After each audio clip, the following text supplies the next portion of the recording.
Small peptides offer new hope for autoimmune disease treatment. Dendritic cells help the immune system stay balanced, preventing it from attacking the body's own cells.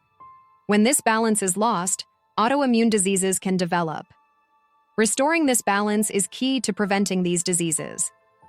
Researchers at the Westfälische Wilhelms University of Münster found that small spleen peptides influence dendritic cell development by affecting extracellular ATP production. Their study, published in Biomolecules, marks significant progress in immune research. Researchers found that small spleen peptides help restore immune balance, which is key to managing autoimmune diseases. SSPs prevent psoriatic arthritis progression by turning dendritic cells into tolerance-promoting cells, boosting immunosuppressive Treg cells even with high TNF-A levels. Thymosins are key components of small spleen peptides, with thymosin beta-4 being the most common.